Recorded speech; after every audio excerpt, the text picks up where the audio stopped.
Truly, thoughts are things, and powerful things at that, when they are mixed with definiteness of purpose, persistence, and a burning desire for their translation into riches or other material objects. A little more than 30 years ago, Edwin C. Barnes discovered how true it is that men really do think and grow rich.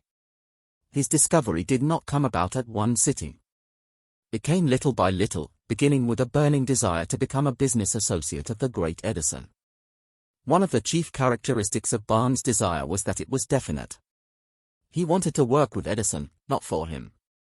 Observe, carefully, the description of how he went about translating his desire into reality, and you will have a better understanding of the 13 principles which lead to riches. When this desire, or impulse of thought, first flashed into his mind, he was in no position to act upon it. Two difficulties stood in his way. He did not know Mr. Edison, and he did not have enough money to pay his railroad fare to Orange, New Jersey. These difficulties were sufficient to have discouraged the majority of men from making any attempt to carry out the desire. But his was no ordinary desire. He was so determined to find a way to carry out his desire that he finally decided to travel by blind baggage, rather than be defeated. To the uninitiated, this means that he went to East Orange on a freight train. He presented himself at Mr. Edison's laboratory, and announced he had come to go into business with the inventor.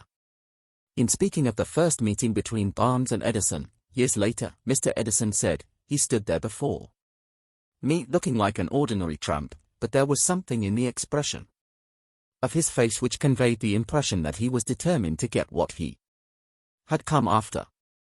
I had learned, from years of experience with men, that when a man really desires a thing so deeply that he is willing to stake his entire future on a single turn of the wheel in order to get it, he is sure to win. I gave him the opportunity he asked for, because I saw he had made up his mind to stand by until he succeeded. Subsequent events proved that no mistake was made. Just what young Barnes said to Mr. Edison on that occasion was far less important than that which he thought. Edison, himself, said so. It could not have been the young man's appearance which got him his start in the Edison office, for that was definitely against him. It was what he thought that counted. If the significance of this statement could be conveyed to every person who reads it, there would be no need for the remainder of this book. Barnes did not get his partnership with Edison on his first interview. He did get a chance to work in the Edison offices at a very nominal wage, doing work that was unimportant to Edison, but most important to Barnes, because it gave him an opportunity to display his merchandise where his intended partner could see it. Months went by. Apparently nothing happened to bring the coveted goal which Barnes had set up in his mind as his definite major purpose. But something important was happening in Barnes' mind. He was constantly intensifying his desire to become the business associate of Edison. Psychologists have correctly said that, when one is truly ready for a thing, it puts in its appearance. Barnes was ready for a business association with Edison.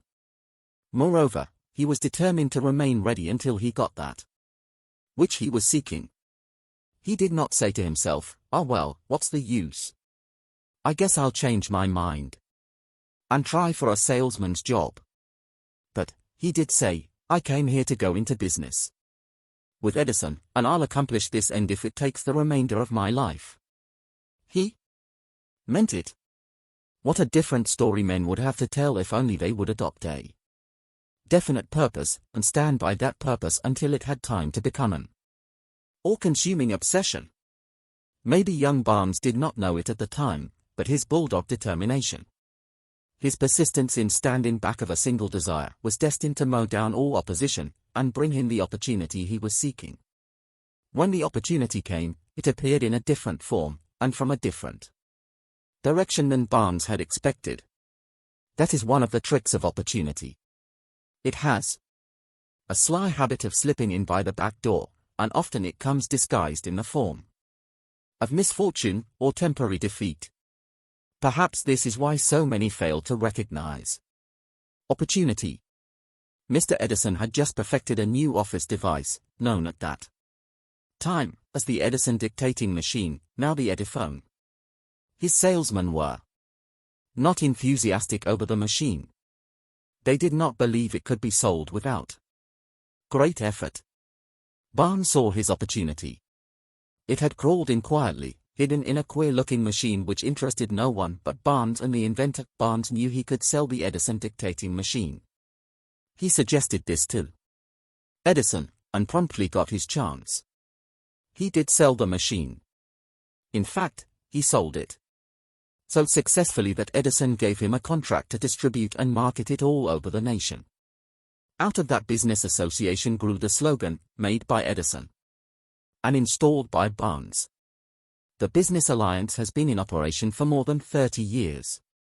Out of it, Barnes has made himself rich in money, but he has done something infinitely greater. He has proved that one really may think and grow rich. How much actual cash that original desire of Barnes has been worth to him, I have no way of knowing. Perhaps it has brought him $2 or $3 million, but the amount, whatever it is, becomes insignificant when compared with the greater asset he acquired in the form of definite knowledge that an intangible impulse of thought can be transmuted into its physical counterpart by the application of known principles. Barnes literally thought himself into a partnership with the great Edison. He thought himself into a fortune. He had nothing to start with, except the capacity to know what he wanted and the determination to stand by that desire until he realized it. He had no money to begin with. He had but little education. He had no influence. But he did have initiative, faith, and the will to win.